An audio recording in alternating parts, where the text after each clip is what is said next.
Okay, I want to call the meeting to order. It's December 12th, 2024. This is the Financial Management Committee of Sumner County. First item on the agenda is invocation. And Colin, do you mind opening this up, please? Dear Lord, please keep Toby and his whole family in your heart. Let us all pray for him and that they can come together as a family and get through this hard time. Pray for us at the table here as we review these documents for the city and have us have sound decision making and do what's right and what's best in your name as we go through this. Amen. Amen. Thank you. So next on the agenda is the approval of the agenda. Any additions or subtraction from the printed agenda? Under my report, I was wanting to add item D, exempt and non-exempt employee discussion, and item E, we have the Kronos bids back, just a short summary on where we're at on those. So did you hear that? Item D is exempt, non-exempt employees, and then item E is Kronos bids. I move to add those to the agenda. Have a second? You said that was in. It was in David's report. Just under my report. I'll second it. Okay. All those, yes, Go ahead and do that. yeah. Okay, all in favor? Aye. All opposed? Okay, passes. So Dave will add D and E to your report. Todd, under new business, number 4, the highway department bid and purchasing issue, I would ask if we could move it up earlier in the meeting, because I have Jamie here to help me discuss that. Sure. And she's got to leave early, and so I would appreciate it if we could get that moved up. Absolutely. So any opposed to moving that up? Okay. So we'll approve the minutes, and then if you don't mind, Toby, we'll just jump into yours. So the minutes from the September 26th and October 21st meeting are attached. Any changes or additions to that? Okay. Motion to approve, group approved. Second. All approved? Say aye. Aye. Okay, opposed. All right, with that, Toby, we'll go ahead and just tee yours up. I know we want to get her in and out as quickly as possible, so if you'd like, we'll go ahead and just move that new business A4 up to number 1. Okay. Appreciate it. Thank you, Todd. We had an issue. We were purchasing diesel and gas at the same time, which is kind of ironic. It doesn't usually happen that way. And we had an issue with a customer, kind of made a mistake. And so I wanted to bring Jamie in to just kind of clarify, because it really was a mistake on our part. But we did send a narrative out describing it, but it's, of course, it's just better when the person that was involved with discusses it. So this is Jamie Muncie, and I would ask Jamie to come up and kind of go over. Right, so I'm going to ask that we suspend the rules, allow her to speak. Okay, thank you, Jamie. Basically what happened is we bid our diesel and our gasoline out, and it's all done by email. And I had emailed the 2 vendors, one diesel and one gasoline. And the one was Petroleum Traders and Dean Oil. And I had let them know that their bids were the lowest, and I would be getting a PO over to them as soon as I had them done.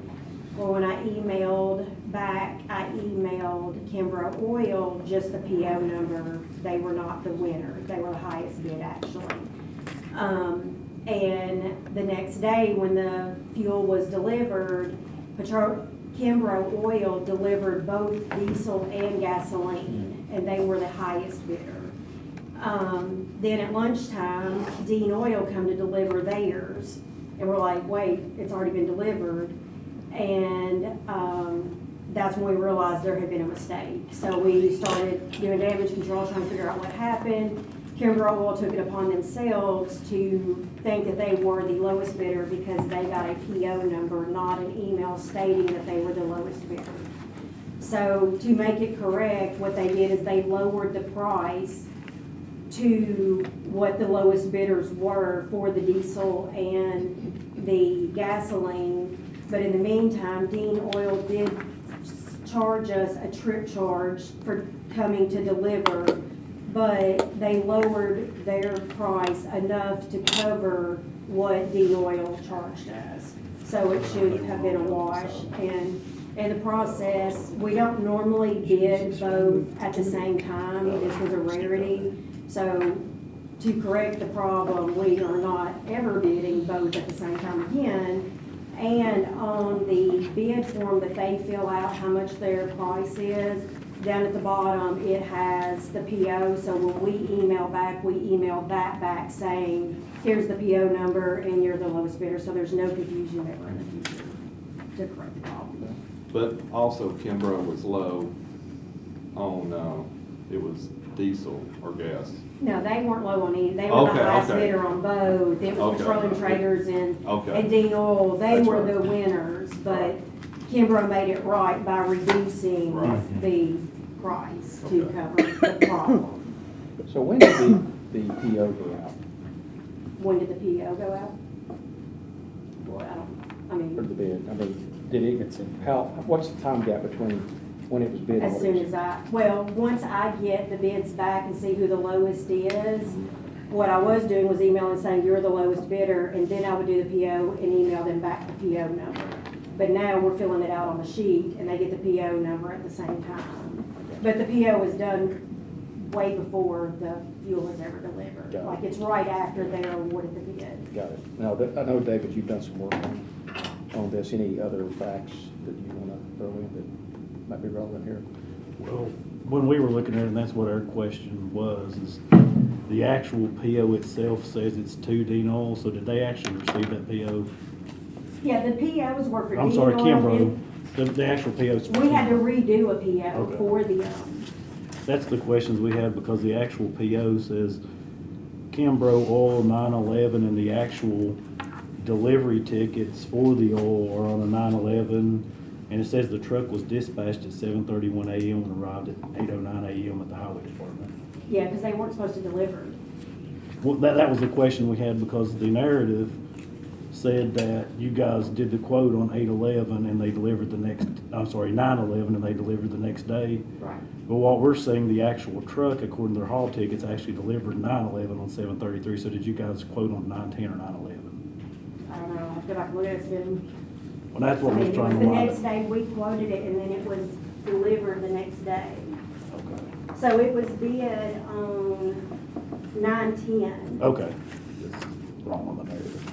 Thank you. Any questions? Do we know what was the cost difference that Can I they ask- absorbed? that Can I difference? ask you a question?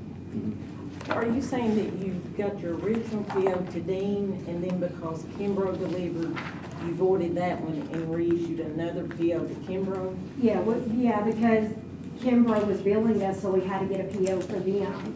But originally, the PO was for Dean and Petroleum Traders, because one was diesel and one was gas. So originally, the POs went to the right people. But then because Kimbrough delivered, then we had to do a PO because they were gonna bill us. We bid the Yeah. day before. That's what it says. Okay, great. Any questions? I'll move to approve it. Yeah, second.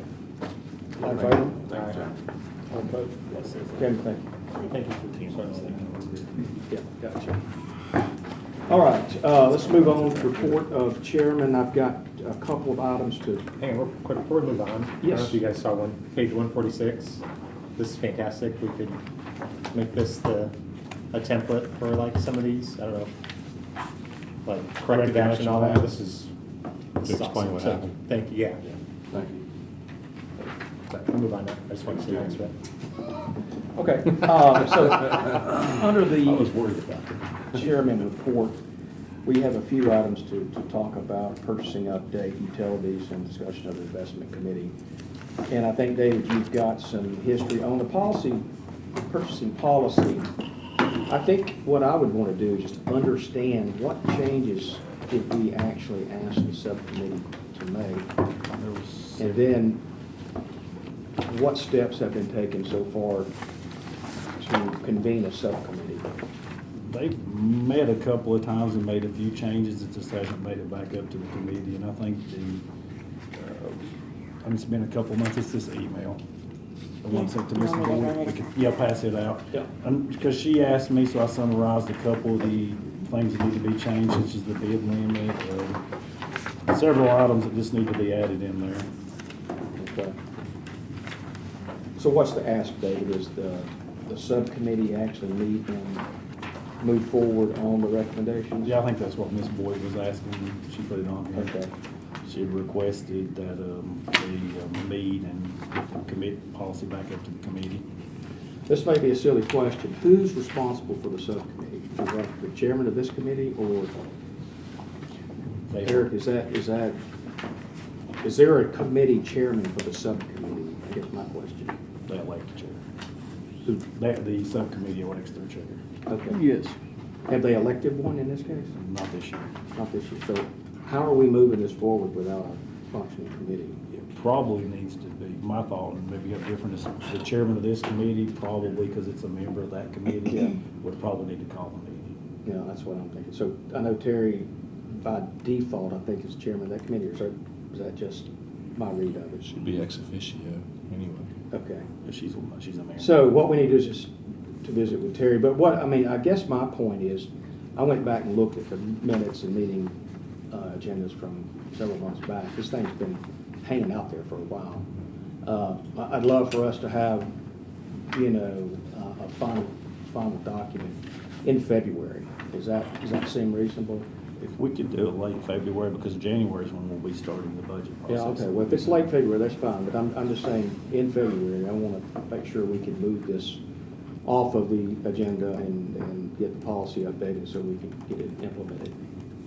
So I'm going to move that we have action in February on this particular subcommittee. Is that, folks understand, okay with that? I'll second that. Okay, all in favor? Aye. Okay, cool. And I'll visit with Terry, or David, you can, but we just need to move this forward. And then the P cards, I know I've seen some documents that have circulated about who's got P cards, or at least the first run of it, and the authorization level of the P cards. And I did see some email traffic where some folks were concerned about some of the levels, and I mean, at this point, I think we just probably should understand where you are, David, but I think the larger piece of this is, do we need to take kind of a new look at the authorization levels, and you come back and tell us what they are and what they should be at this Well, point? one, right now, we do have an authorization form that everybody signs off on, because that was one of the questions. Okay. And then there was a really large balance that everybody was looking at, and that's actually the card that sits down in accounts payable and doesn't leave the office. Okay. So it's used to convert payments that would otherwise be checks into P-card payments. So they're being converted, that's where those are. There's several other large ones, and what I was talking to Ms. Browning, we probably can go back and try to pull their average spend and see if some of them can be brought down. Okay. Some of them are probably a little high, but the really large one was one that's not actually in the truest form AP card. But it may be something that needs to be sent back to the policy subcommittee too, about how we carry them out. And Dr. Lakeman, for the school perspective, are these rolled in all the county P cards? Or they? Oh, it's just the county schools. Okay. We have a lower balance, and then if we know, like if a department's got different times of the year, we have departments that have to make big purchases, so they request permission, we increase their limit for a month or two, and for the course of that, and then it goes back. We kind of keep a baseline amount. Gotcha. What's our starting balance? I can't recall. You gonna, Some of them are pretty low. Yeah, most of them are low. It There's a few low. varies by department. Yeah. The department Kind of head by need. requests what they feel like they need, and then if it needs to be increased, they'll contact. Well, I saw that more than clerk. department heads. I saw multiple people in department heads. Now, if they all might be department heads, I don't know. No, it's the department heads request the card for the employees in their Gotcha. department. It may be for themselves, or it could be for an employee. They don't But share. yeah, and we import all of the transactions from the bank daily, and those are reviewed by our AP clerk that's in charge of the P cards. So if there's anything out of line, she will question that. So we do keep a close eye Right, on so P that's card that's service. kind of the back end control. What Yeah, they're talking and they about. have the same review process as a check. All invoices are reviewed, all documentation, same documentation. And there is codes on there to prevent certain charges. Yeah, they're generally based on the request of the departments, how they get moved up, because they don't have larger charges. But the really large one was an AP, is the AP card. Yes. And there was, And it does use large balances a month up to. in the mayor's office, their card has a large balance too, but they're paying a lot of utility bills and maintenance bills and that sort of thing. And if they don't charge us a fee, we usually pay them on the big card, because it guarantees they'll be there. We've been charged. We sent checks before, they don't get the utility and they'll charge us, and we can't get them off, we really don't have a choice to pay them. I think what's important to know here is that we have pretty strong internal controls with finance looking at that, having to be reconciled every month. I don't think having $100,000 limit on one is that important, knowing that we have those type of controls in place. I think my card has like $5,000 on it, you know, that's insignificant. But ours that has $100,000 on it, you know, we may run $60,000 on it one month, we may run more, don't know. But I think, you know, before we put what I want to say is before we put a lot of time and effort into this, let's understand we got strong internal controls that it's very, very difficult to commit fraud. If somebody's got $100,000, I'd be willing to bet you anything they're not going to get out of town with $100,000 in their pocket. And so I just hate to spin our wheels and waste time to lower it to $75,000. Well, I think we just need to look and make sure we've updated the authorizations. They might need to go up. I don't know. I just think it's good to take a holistic look at those occasionally. And if we do it every few years or every 5 years, I'm not real sure, but nobody told me when they were looked at last. So I just think it's a good control to look at these on a somewhat routine basis and see if they still match. Have the department heads, you know, you guys tell me if they're too low, too high.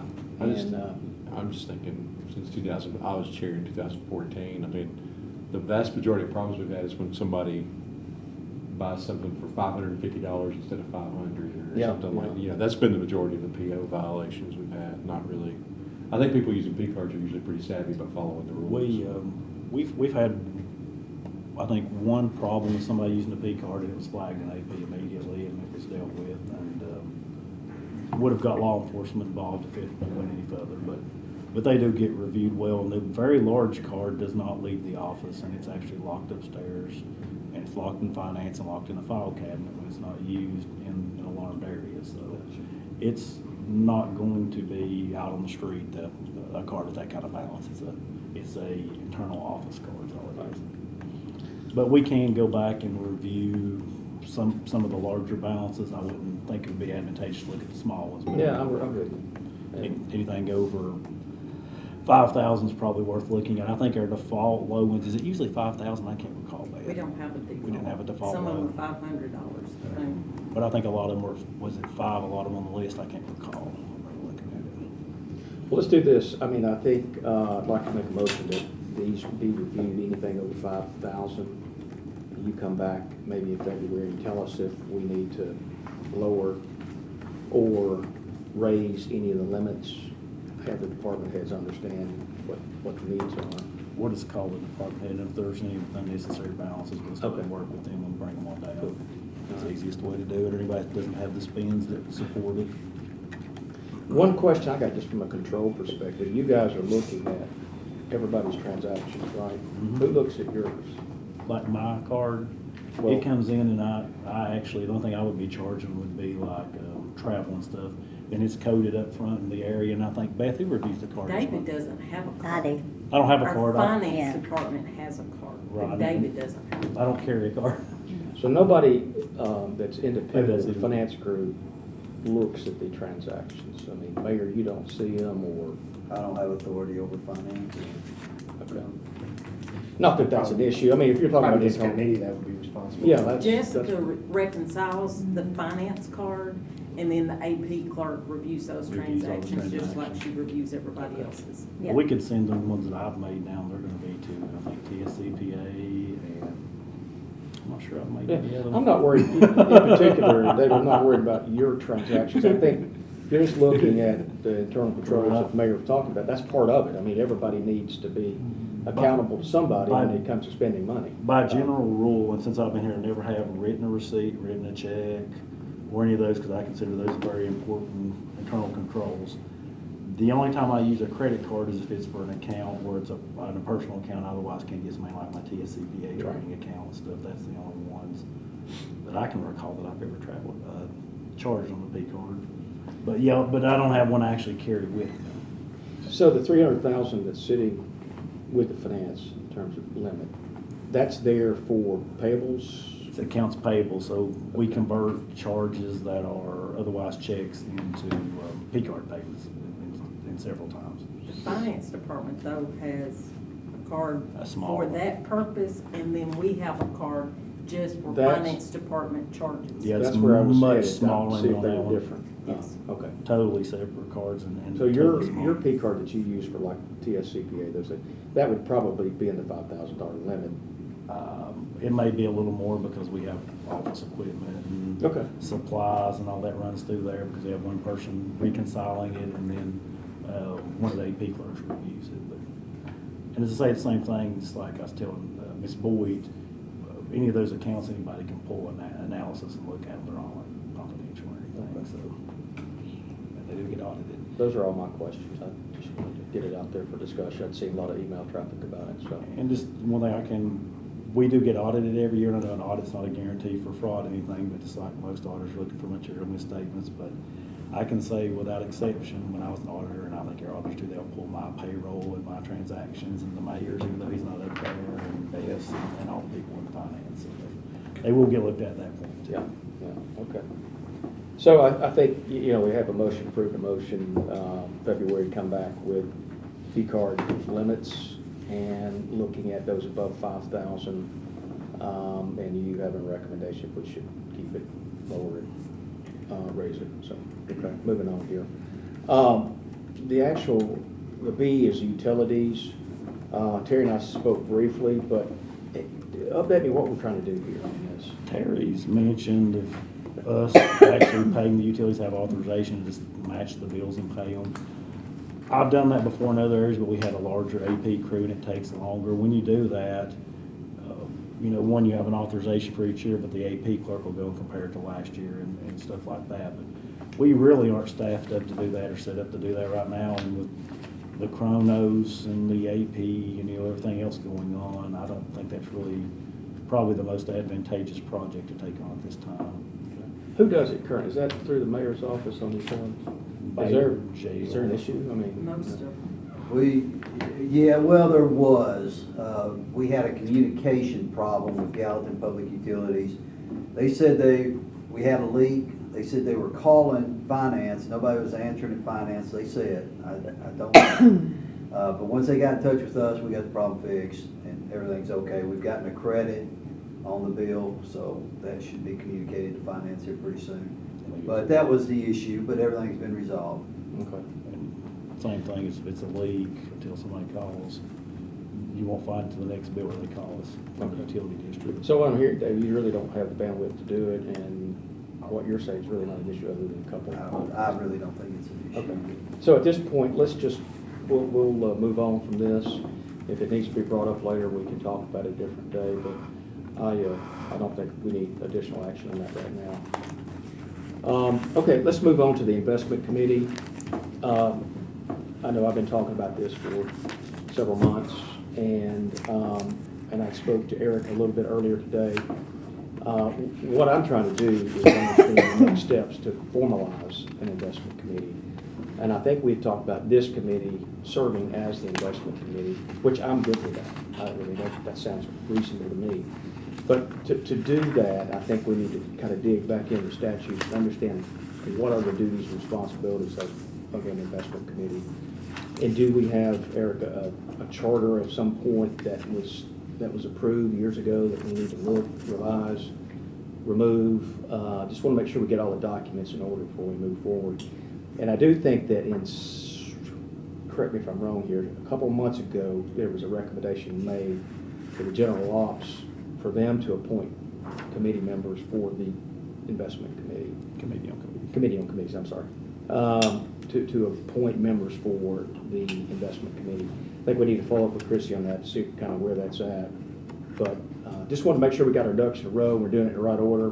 But in order to do that, and me working with a number of different companies throughout the years, I know you've got to have a structured way you do that. We don't want to have Cindy running all over town looking for things. We want to have a pretty concise, measured way we look at our investments, but also be structured in how we do that. So I've asked Eric to look between meetings, if there's some document that's got a history that we're not aware of, that we need to resurrect, again, approve, amend, whatever. And then we'll work with Chrissy on understanding from the committees what we do next. Two things I can say. One, we've emailed Chrissy about it already, and that's actually CC'd legal to see if we can get it on the agenda.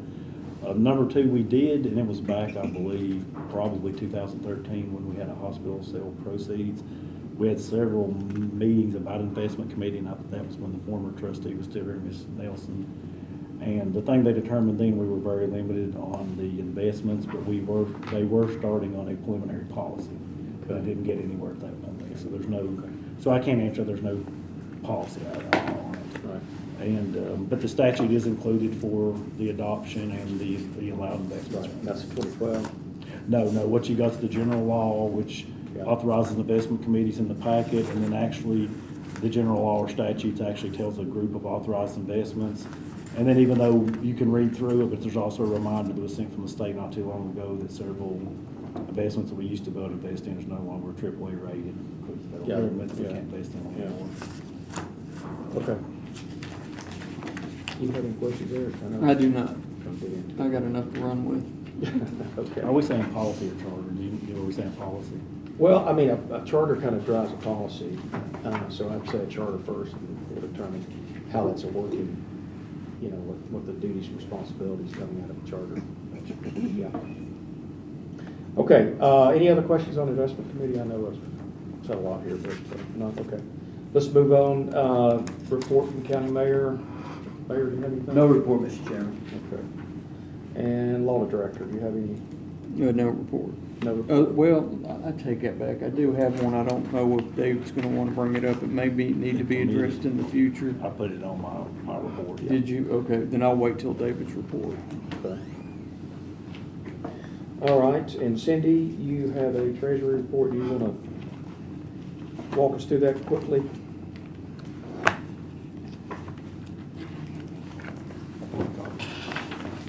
Let me find out, so. Okay. Pages out.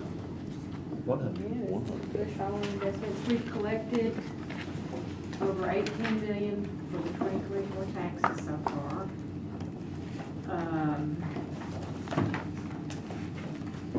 We do have $4 million worth of our base taxes are under appeal with the State Board of Equalization. There's no telling how long that will be drug out. So we're just waiting to see what happens after they start having their meetings after the first of the year. We've had, let's see, Kohl's was appealing, they've withdrawn their appeal. A lot of the same ones keep appealing, like Lowe's, Home Depot, Walmart, Sam's, the usual commercial properties. It's become a big business with these people and companies that are recruiting commercial properties to appeal because they make a lot of money. So, Can I ask for clarification for the minutes to make sure? The $4 million you mentioned of appealed property, that's the total tax, not the portion appealed, correct? right, that's the So total the portion tax. appealed is much less than that? Yes, Okay. yes. I was gonna make sure that gets in the Okay, minutes. Oh, I'm sorry. That was my question. That's the market value of No. everything? That's our It's tax the base. total taxes they would pay. No, That just- we would be collecting if they were. Let's just say, under appeal. make up a number, entity A has $4 million worth of the taxes, but they're appealing it to 3.5. She's got the whole 4 listed in there. Okay. Because right now, When- there's, Yeah, when we right, It'll be mark around them in our 7. system. we'll be below it that. just Even the amount of appeals totals below that. base that's under appeal. Okay. Because what they have, they pulled it off the state So side, and that's the, assuming we lose everything. right, they pulled it off the state side, and there's 489 pieces, so they could get the totals, but getting the portion appealed was much more difficult. They're still trying to turn it out We're right now. working on that. Yeah, and But the total amount of taxes that we would collect if they weren't under appeal this set would be $4 million. I'm guessing we're gonna lose under 500,000, because there's nowhere near 4 million appeal. Because me and you looked at the one, and the amount of their taxes versus the appeal was significantly different, because we went pulling with the big ones. So we don't think it's gonna be anywhere near that kind of, and we lose some every reappraisal just by the nature of reappraisals. That's built in, I'm assuming, to the models. They can't, well, the thing you've got is you've got to have a revenue neutral model. So the thing is, we don't put anything in there, because if we guess an amount and then we settle for something less, we've actually exceeded the certified rate. So you could publish you're going to exceed the certified rate, do that, and then if you have a difference, adjust it next year. But because it's not that large of an amount, most commissions don't go through that issue unless they're going to raise taxes. So most of the time, state board won't approve it for smaller counties. So you'd have to say you're going to raise, so basically what you have to do is publish you're going to raise the certified rate and go up a penny to make up for the difference, or whatever portion you guessed it to be. And they used to allow you to round up years ago, but I think because of an AG's opinion, they even stopped that. So there's no such thing as a revenue neutral rate. It's not possible, because we got how many parcels, John? It's a lot, 48,000. That's almost 90,000. 98, I'm sorry. So you got 98,000 parcels, and any of them can be appealed, and they want a revenue neutral rate. So it's good in theory, but logistically impossible to do. So that's why we've got 489 out of that 90-some thousand appealed right now. Okay. Cindy, anything else? So, okay, thank you. So, okay, David, you're up with the finance director report. Number one, we have the implementation status report. We have got the Kronos bid. We have slowed down because everybody else, we've got the same issues of turnover, employee staffing, and we're also working on project management right now, so we've kind of focused on that, recruiting somebody. Hopefully, we've got we're training for W-2s and several other things during the month of December, January. So we're hoping, based on what action's taken tonight with the Kronos consultants, if you decide to move forward, ask for more, a bit smaller, we're hoping to actually start that process off in February, as far as trying to refine EMS for number one. EMS is having a fair amount of issues with their telestaff over time, and I think they would appreciate some help with it, to be honest. But that's the end of the part on the implication status. The grant policy discussion, all I'm mentioning is this past month, a policy was adopted as far as large capital renovations.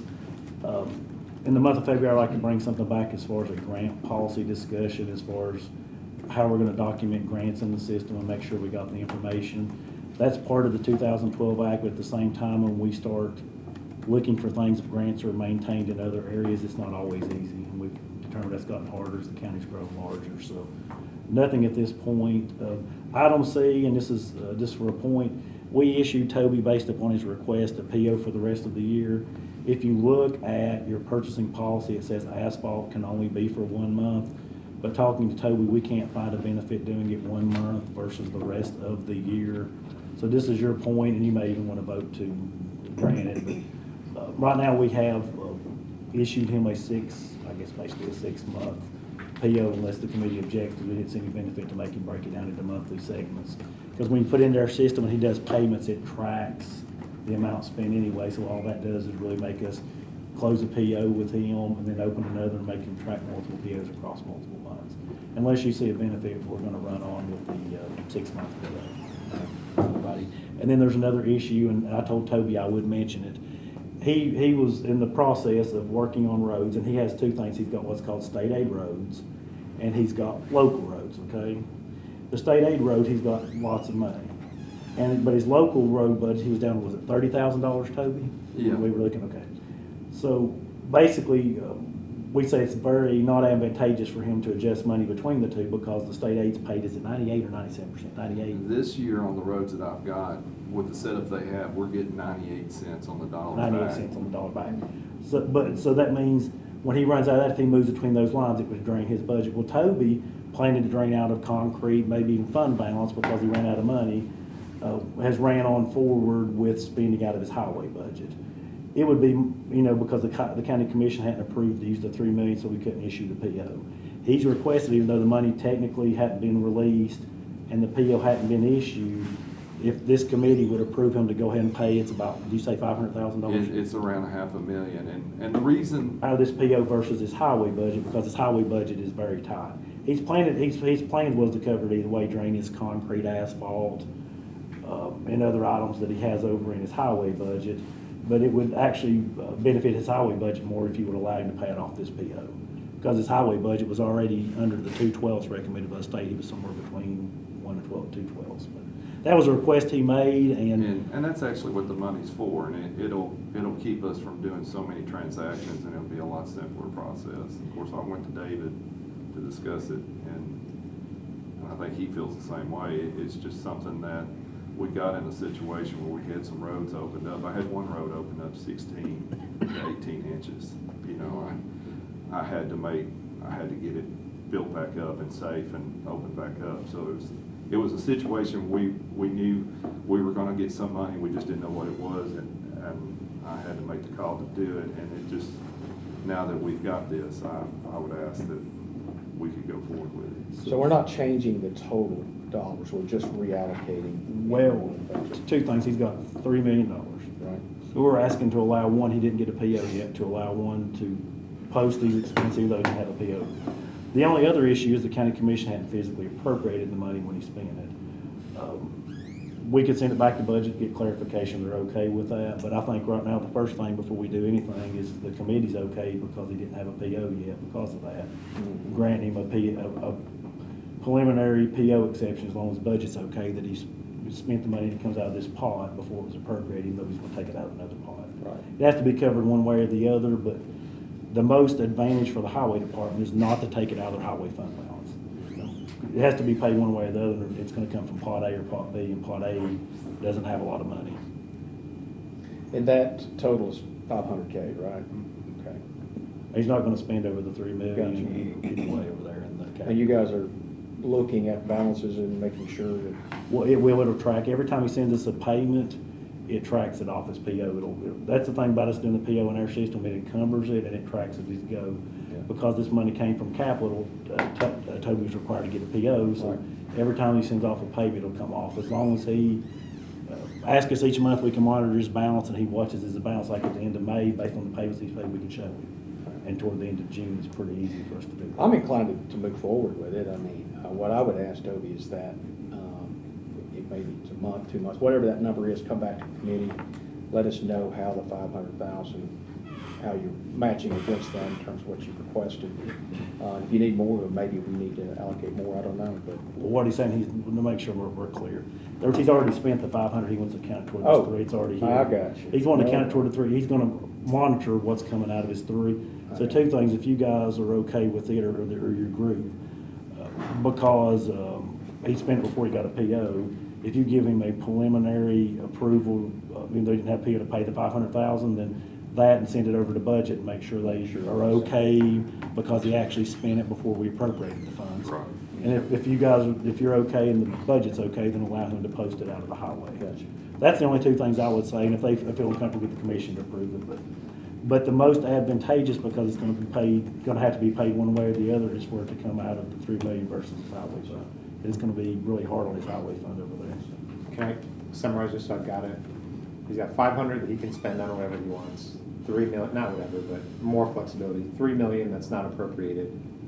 He spent 500, and we want to put that to the 3 million so that he can still do what he needs to do with the 500. Pretty close. Okay. Of course, he had $3 million wasn't appropriated. I'm good with that. I It got wanna make sure appropriated. In other words, he spent $500,000. His gas tank's on empty when you fill it back up. Right, he's got $500,000 over here that he's gonna have to pay one way or the other. So he's gonna have to drain his highway budget to pay it. And then he's got nothing. So Yeah, he's gonna be fix very, anything his else fund until- balance, his Okay, so asphalt, the commission, gasoline, wherever he I'm finds good. it. I don't want to So shut moved. down, so. Second. All in favor? Aye. All opposed? Send it on the budget too. On the make sure budget, they're okay. yeah. And that way we will figure out where to pay it to. The next one is exempt versus non-exempt, and the question came up in the budget committee, and there's two packets, and I want to pass them out sequentially because They look huge, but I'll go over the summary real quick. The first one I want to pass out is the one before Eric responded. To make sure you understand what we're doing and why we're doing it, and why we're discussing it. And you can pass out both packets, I'll just tell them which one. Okay. I can. This, Todd, that's one of the 2 packets.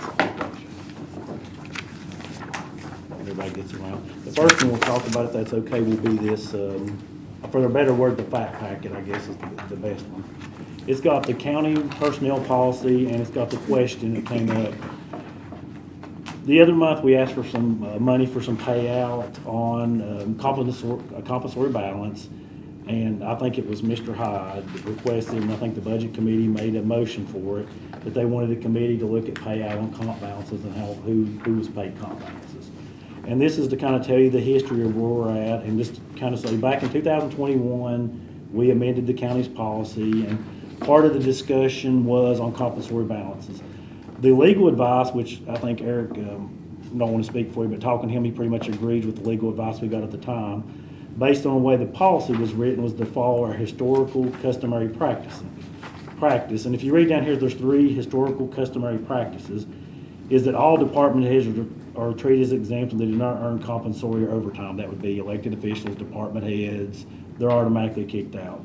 Your non-exempt, required by fair labor standards and this policy, would be paid overtime. But because the way the policy's written, it gets a little fuzzy after that. And this is just the county policy, not counting all the other policies, which have some of the same nuances. For employees other than department heads, the recommendation, which is what we've done in the past, was let the department head has to request for the employee to be classified as an exempt employee, otherwise we treat them as non-exempt. In other words, they track all their time, they earn comp time, and if they left, they'd be paid out. If they request for them to be treated as an exempt employee, we make them send documentation, and we look at that we do believe they are an exempt employee and won't have to pay overtime. And the reasons are below here of the reason it's that way. I've sent that to Mr. Sittler, and he came back and he actually somewhat agreed with this, but he also had concerns on several other portions of the policy, he said, and I don't want to speak for him, he can speak more clearly. But he said if you look, for instance, on page number 6, if you take the small packet here where Eric responded and you look on page 6, the 2 yellow areas, they're standalone little bullet points. And if you go to the second one, it says salary paid to exempt employee is all compensation for hours worked in payroll.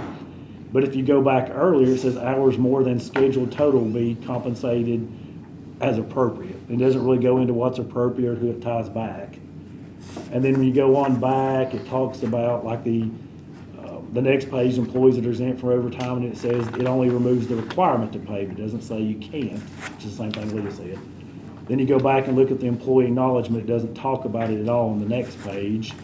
And then you go back and what we've had everybody over time sign off on is a compulsory agreement, which includes basically all the employees. And Eric may have something else, but the gist of it was, of the reason this here is, there was a request in budget the other day to talk about how we were paying exempt versus non-exempt and comp time to employees when they quit. And item 1, 2, and 3 is the long-standing practice that we followed before I got here. When we changed the personnel policy, I went through the process with legal, and they thought the most advantageous way was to continue that policy based on the way it was written and the most safe practice. Talking to Eric, he thinks, and then he can speak for himself if he has a different thought, probably the best thing is to continue the practice, but he thinks we probably need to move forward to evaluate the personnel policy for inconsistencies and determine how exempt versus non-exempt employees should be treated.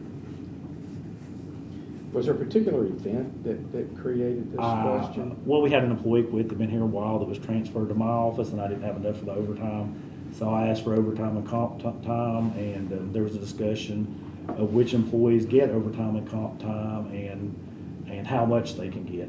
Well, we limit them if they're exempt or non-exempt to 240 hours. So the maximum anybody could have would be 240 hours. So that answer is pretty easy. But the other question, who's earning, is this long-standing policy, but it's not 100% clear. Since the question came back up with me and this was everything I had, I sent it over to legal to get a second evaluation, thought it was the most prudent, and this is Eric's short evaluation on, what he's seen in addition to the original. Basically, there's no lock-in on exempt employee. What they've done is they've created a term of an exempt employee, but left all of this room open for that same exempt employee to get overtime, compensatory time, both, one, however they want to do it. And after discussing with David on how other people in the county have been treated, it seems to be by department, and there's no consistency whatsoever. And when I'm defending a case for you all in court, the safest thing I have to rely on is the ability to say, we've got a policy and this is what we do. So if we get challenged on some sort of fair labor issue because of pay, one person thinks they should have gotten some, one person doesn't, I throw this policy up there, we've shot ourselves in the foot on this thing, because at the very end of the whole thing, they sign a document that doesn't specify exempt or non-exempt and says, basically, hey, you get comp time or overtime, and here's how you're gonna get it. So why do we have exempt employees? And what I'm mentioning is we have this practice we're following. If the practice is amicable to everybody, we need to line the policy up to the practice. If not, then the county needs to create a policy that's very clear, and then we'll follow that practice. My only issue from a management standpoint is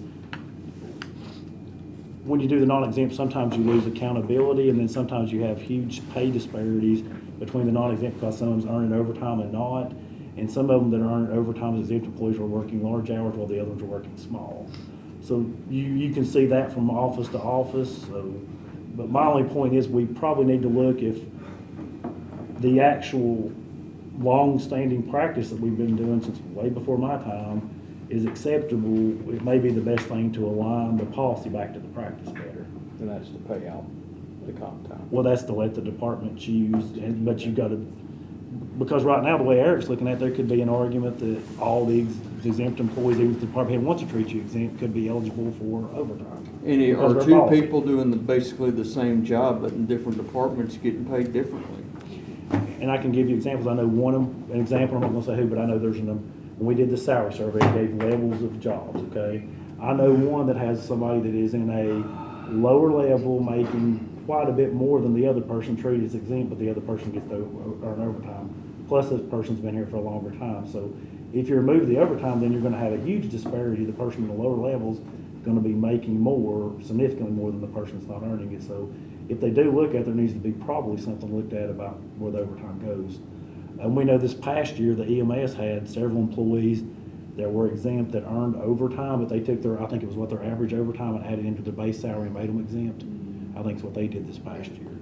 But I'm saying it's not a simple answer, and you start messing with people's salary, it's a big issue. Do we have employees that left the county that didn't get paid, where others did get paid for comp time? It's going if they're being treated as exempt. That's the whole thing. If one department head says we want to treat A that qualifies as exempt, they get treated as exempt, so they don't track comp time. So the way we do an exempt employee, you're payroll by default. Unless you're using sick or vacation and not here, then you're basically paid. You don't log your hours in and out.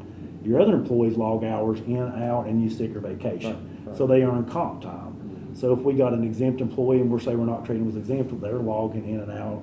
If they're doing the Chronos, I don't know what they're doing in the departments, but they're logging in and out and earning comp time. Well, if you're treating them that way, and once they get to that 240 balance, are you going to pay them out or just suddenly take the comp time? And when they quit, are you going to pay them or take them out? The long-standing practice, you treat them just like a non-exempt employee. So the thing is, my concern is right now it looks like the committee may need to come back, or some committee, and address lining up practices to policies a little better. Do elected officials and department heads, do they get paid comp time? No. No. Okay. And before I got here, there was some of the department heads were earning comp. They put a stop to that before I got here. So it's been a long-standing practice. Elected officials can't by statute. Right. So your elected official gets paid as long as they're in office. They don't earn sick, vacation, or anything, but they get paid if they're here or not, as long as they're in office. Right. So theirs is statutory and quite a bit different. And then the next level you've got all your department heads. Yeah. And they do earn sick, vacation. They earn sick and vacation time, but they don't earn compensatory or overtime or any of those items. And then your next level is you're not exempt. That's right. Okay, or well- contractor or your non-exempt employee. Yeah, any other questions? I mean, I think it's a valid request that we go and have this looked at. Which committee actually does that? We don't have a committee right now. There's a process spelled out in the statutes, but there's not a committee. That looks at personnel policy? No. There's not, and that's the question, where it even falls to. What do you think, Mayor? What? Generally, the personnel policies are developed by the department, and which is passed by the commission as a function of their role as commissioners. They generally don't weigh in on personnel policies. Could Eric write up a boilerplate that we could recommend to the department heads that would clean any of this up? This is the He's general. welcome policy. to, Oh, but it is as the general constitutional officers, they have the authority and the right to set their personnel policies. Not talking about the constitutional, I'm just talking about the general personnel that falls outside of Okay. that. Yeah, this is the general one. And the You general got 13 of could them. fall under the mayor's office. Yeah. But that's the thing, is we got a concern, and maybe it's recommendations from the mayor. That's where I'm headed. I mean, I would certainly put your recommendation on how to, I do think we have an inconsistency we need to address. And can we do it with a, one policy? I don't know. I mean, but in terms of labor law and paying employees out, I certainly wouldn't want some employee to leave the organization. It should be paid out that hadn't been paid out. And that's more of a protection of the employee. And the employee that you're talking about that left. They got paid. They got paid, okay. Yeah, they were. And my biggest thing is, you can make the policy say whatever you want. I just, from a legal side, I want to see some Yeah, I mean, we need to get something consistency. better concrete for a defense if needed. Exact, that's. So let me make, Mayor, do you mind taking this and Don't mind please at all. just come back with your thoughts? Sure. And employ whoever you want to Be help. happy to. And then we'll move it to the agenda for our January meeting, and you can report back if you don't mind. Not a problem. I'll But I agree Can we with put you. it to February, because we're all gonna be working on budget, including the mayor. He's Yeah, that's working fine. his departments to get to us, and my big thing is, right, the only reason I'm bringing it up is it was brought by budget, and they asked for somebody to look at it, but they didn't give a timeline, so That's fine. with me. Okay. February. Yeah, I'll work with We'll just move it. David on that. February. Mr. Chairman, I've got an appointment, if I can pass this off, unless you need something specifically from me. No, I mean, thank you. Okay. Yeah, thank you. The next item is item E, which is the Kronos bid. We had 3 bidders. The high one had a high bid of $583 and $741, and we're not looking at that one. That's just to kind of give you the high end. But first, let me kind of start at the beginning, because I don't know if everybody remembers exactly where we're at right now. We had basically the bid to do the rest of the implementation. The thought was it's going to be probably cost prohibitive time you get in there, maybe upwards of $1 million. Went back and looked at Telestaff, which is not the timekeeping system in finance, but is a system that bleeds into it from EMS. They don't have the technical support staff. It was set up by a former employee, and it bleeds in the system. We don't have the understanding, so we're asking, and EMS has talked to them, it needs to be reconfigured and everybody needs to be trained on it. So that was the first ask. At the same time, reconfigure EMS the way it can run all the way up to upload, because right now they're spending, us and them are spending a lot of time on their payroll because it's not automated, because we all don't have this understanding where the technology is not set up. Item 2 is to bid for ECC, because they have 24-hour rotating shifts, and it's going to be a complex. And then the third was to help set up highway department, because that's one Toby said he was willing to look at too. The cost that have came back is the large one had all the bunched together, and we could break it back by hours, but their high was low was 583, top was 741.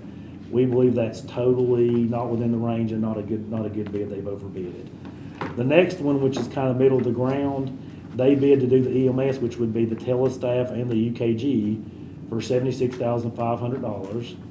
The ECC, $21,600, and Highway Department for $32,400. We believe it's the middle of the ground, and from our first peek at it, looks like a good bid, but we still haven't checked references or went through all of our diligence because it came in today. The next one that we had a min and max for total, and for Telestaff, which is just the timekeeping, had a minimum of $14,800 and a maximum of $27,750. For the timekeeping portions, which were the EMS timekeeping portion, highway, and the ECC, had a minimum $89,100 and a maximum $149,985. our current budget is 100,000, so right now we've, and I said, don't really want to start to February. Kind of have a couple of choices here, and one's to go back and look between those two and come up with some additional funds budget. Or number two, if we end up going with the middle, we could deal with, for instance, ECC and ECC this year and grab highway early next year. Or ask for a few more dollars and do EMS and highway this year and ECC next year. Because you've really got a couple of options in there. And we still need to do our due diligence, and this is probably an item. Did we look back and see how long this bid's good for? No, she didn't. They weren't there when I was asking. Which usually 60 to 90 days. And this is a professional, they can't extend it, so my recommendation is right now we come back with the one that we recommend to you guys in January. This is a little more time sensitive. And then at that point, see if we can run it on through budget stuff and maybe start the implementation February, March, because our payroll team's busiest time of the year is year end, fiscal year end, but is number two, but number one is actually year end because of W-2s, and we're still working on configuration. So we're gonna of the roll out the system. 583 and the 741, when they're gonna. They didn't understand what we were asking for. Okay. Or they were, I'm assuming they didn't understand what we were asking for. I'm okay moving this to January. Just to get into January, that would be great. Okay, David, anything else? No, sir. Okay, good. Old business, I visited with David a couple days on this. I don't think right now we have anything in the old business category that we're gonna address tonight. I think everything's kind of got its own separate DNA, but everything's moving forward. And I understand the sheriff is gonna come in January, or is it February? I believe February, and talk about his Chronos function, right? And we did look at his, because that was one thing you asked us to monitor his people, not signing off, but approving their timesheets, the employee and the supervisor. We looked at, I believe, with the last two payrolls, and they've done a significant improvement on the amount of sign-offs. And she sent him an email making sure they all get, He approved. said that they are working on that each payroll. Yeah, get all of them That approved. you and they attack you. So I think our first step is to make sure they're approved for each payroll and then try to speed the process up till we can start the automatic upload. But I'm saying change management is very difficult, but they are moving along. But what I would like not to do is to speed it along and then we upload it, they don't have a bunch signed off that has errors in it, and we end up doing payback and figuring all that out. But once they are able to do approve accurate timesheets, we can do the uploads. Gotcha. And I do think it would be helpful if he could come maybe the next meeting and just give us an overview of how it's going. In January. Yeah. Okay. He was willing this time, we just told him that we. Yeah, that's fair, that's fair. In the old business, I didn't want to gloss over anything. Is anything that any committee member wants to talk about that we didn't talk more about tonight? We're going to leave this in old business. What does it do? Could you move the AEDs to the subcommittee? Okay. Because that's a purchasing issue if we're just talking about putting it in the purchasing policy. So, okay, move AED to the subcommittee. Yeah, to get it off your agenda and then they can deal with it. And that's the subcommittee, we're going to come back and determine what we're going to do with it in February meeting. Okay, let's move to new business. Everybody's favorite topic, PO exceptions. Make a motion, we group and approve 1 through 3. Okay. Anything we should know? Second. I think we're just waiting for a small thing for the corrective action on 1 and 2 is the only thing. So before we move forward on that vote, Mayor, is it possible, I mean, I'm okay moving forward, subject to corrective action on these, but would it be, Corrective action. you have them already? Yes, sir. Okay. Okay. Do you have those, Dave? I just guess they haven't emailed them to us, that's fine. Okay. Yeah, if John says they got it, just email them to us. What's that? We just need to connect the dots on getting the corrective action over to David, so he'll Or have it. email it to We us. can Is there a pass- format that has to be I submitted? know, it's up to you. I haven't seen No, you tell us how you it. Is there a address the issue. policy for correction action plan? I don't know what to include. No, that's a great I fixed question. it. I'm not aware of a policy. I think each department head, each elected official, if you've got purchase exceptions, and I went back, we've got a number of those coming out of your office. All of them understandable, but to understand how you train, retrain on PO and the use of POs. Okay. You can do anything you want, but from an audit perspective, and David to pass an audit and us to be able to grant exceptions, we have to know that Is there's this a an corrective audit action. function? I'm sorry. This is required by audit? Well, if an audit comes in, this committee can approve exceptions. But if we're continuing to approve exceptions without understanding corrective action to prevent those, it makes our position much weaker in audit. That's what I'm saying. Thank you. Yeah. I like page 146, that was a good example. of Let me what helps- clarify one helps me thing. at least, I don't know. There was a response from the mayor's office that the employee that actually did this has quit. And we asked for the corrective action based on, we were given the directive that they needed to send some form of a corrective action, then we would pay it. But to be clear, his office did, because the employee did not get a PO is not here anymore. So he did respond to that. If you guys want to consider it a corrective action, we can go ahead and just pay it. If you guys are fine with that. Would you I mean, consider that a corrective action? I mean, Well, I mean, do you use it articulated in writing, or do you have? I think she responded back and forth at one point that the employee that did the purchase is no longer with them, so. I'd say that's a corrective action. Well, I mean, they quit, so that's my, or do you want them to send something else as a correction? I'm not saying John fired. What do we do? That'd be a textbook definition corrective action. I'm not saying John, that's the reason they left, I'm saying they left and they're the. Well, I don't know that I We agree. got a motion and a second on the floor. I think, That's yeah, okay. preventing us from adjourning. Well, we're still open here.